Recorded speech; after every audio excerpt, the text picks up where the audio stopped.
ফকিন্নির মেয়ে একটা, আমার টাকা লুকিয়ে লুকিয়ে নিজের বাপের বাড়িতে বিলাও। এতদিনে আসল চেহারা বের হলো। ড্রয়িং রুমে বসে থাকা মানুষগুলোর সামনে কথাটা বলে তানভীর এমনভাবে টেবিলে হাত রাখলো যে চায়ের কাপ কেঁপে উঠলো।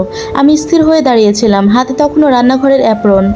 গরম ভাতের ভাব শরীরে লাগছিল, কিন্তু বুকের ভেতরটা বরফ হয়ে যাচ্ছিল। শাশুড়ি আম্মা মুখ ফিরিয়ে নিলেন। ননদ ঠোঁট চেপে হাসি লুকানোর চেষ্টা করলো, আর আমি শুধু একবার তানভীরের দিকে তাকালাম। এই মানুষটার জন্য আমি 6 বছর ধরে নিজের সব কিছু উজাড় করে দিয়েছি। আজ সেই মানুষটাই আমাকে লোভী বলছে, শুধু এই কারণ আমি আমার ছোট ভাই রাকিবের পরীক্ষার ফর্ম ফিল আপের জন্য 3000 টাকা দিয়েছিলাম। আমি আস্তে করে বললাম, রাকিবের ফর্ম ফিল আপের শেষ দিন ছিল তাই। তাই কি? তানভীর চিৎকার করে উঠলো, আমাকে না বলে টাকা দিবা? আমার কষ্টের টাকা এত সস্তা? আমার গলা শুকিয়ে গেল। এই মানুষটাই তো একসময় বলেছিল তোমার পরিবার মানে আমার পরিবার, তাহলে আজ এত হিসাব কেন?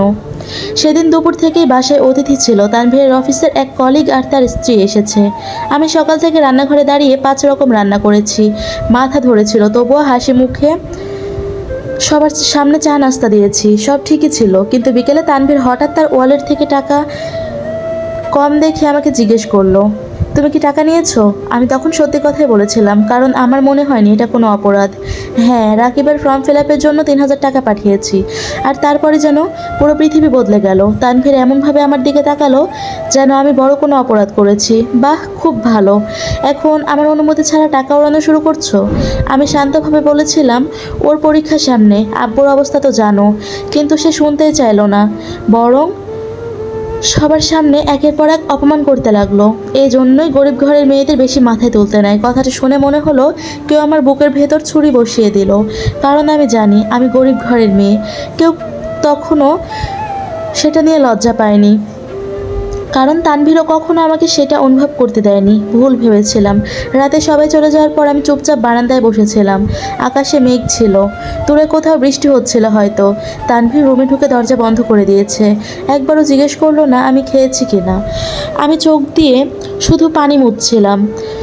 6 বছরের আমি কত কিছু করেছি এই সংসারের জন্য। নিজের চাকরিটা ছেড়ে দিয়েছি, কারণ তানভীর চাইতো না আমি বাইরে কাজ করি। শাশুড়ি অসুস্থ হলে রাত জেগে সেবা করেছি। ননদের বিয়েতে নিজের গয়না পর্যন্ত বিক্রি করেছি। কিন্তু আজ আমি শুধু লোভী। হঠাৎ ফোনটা কেঁপে উঠলো। রাকিব কল করেছে। আমি চোখ মুছে রিসিভ করলাম। আপু, ওর কণ্ঠটা কাঁপছিল। দুলাভাই কি খুব রাগ করেছে? আমি জোর করে হাসলাম। না রে, কিছু না, মিথ্যা বলো না আপু। রাকিব আস্তে বলল, আমার জন্য তোমার সংসারে সমস্যা হোক আমি চাই না। আমার বুকটা হু হু করে উঠলো। এই ছেলেটা ছোটবেলা থেকে কত কষ্ট করে লেখাপড়া করতেছে। আব্বু অসুস্থ হওয়ার পর টিউশনি করে নিজের খরচ চালায়। আজ শুধু পরীক্ষার ফর্ম ফিল আপের জন্য ও কাঁদছিল। আমি কিভাবে না করে দিতাম?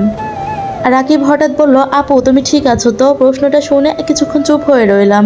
সত্যি বলতে এই প্রশ্নের উত্তর আমি নিজেও জানি না। ফোন কেটে যাওয়ার পর আমি বারান্দার অন্ধকারে বসেছিলাম। মনে হচ্ছিল এই বাসায় আমি কেউ না, শুধু কাজ করার একটা মানুষ। ঠিক তখনই তানভীরের রুম থেকে হাসির শব্দ এলো। সে ফোনে কারোর সাথে কথা বলছে। আমি অজান্তেই দরজার পাশে দাঁড়িয়ে গেলাম। তানভীর হাসতে হাসতে বলল, আর বলিস না দোস্ত, মেয়েদের একটু সুযোগ দিলেই মাথায় উঠে বসে। আজকে ভালো মতো বুঝাইছি। আমার হাত ঠান্ডা হয়ে গেল। মানে সে ইচ্ছে করে আমাকে সবার সামনে অপমান করছে, শুধু শিক্ষা দেওয়ার জন্য? আমার চোখ ঝাপসা হয়ে এলো। ঠিক তখনই তানভীর আবার বলল, তবে একটা জিনিস ভালো হয়েছে, আজকে ওর ফোনে একটা মেসেজ দেখলাম। মনে হয় অনেকদিন ধরেই কিছু লুকাচ্ছে আমার থেকে। আমি চমকে উঠলাম। কোন মেসেজ? আর কি লুকিয়েছে আমি, যেটা আমি নিজেই জানি না? তো এটা ছিল গল্পের প্রথম পর্ব। দ্বিতীয় পর্ব খুব তাড়াতাড়ি পোস্ট করা হবে। সবাই চ্যানেলটি সাবস্ক্রাইব করে ছোট একটা কমেন্ট করবেন, তাহলে দ্বিতীয় পর্ব পোস্ট করার সাথে সাথে আপনি নোটিফিকেশন পেয়ে যাবেন। আল্লাহ হাফিজ।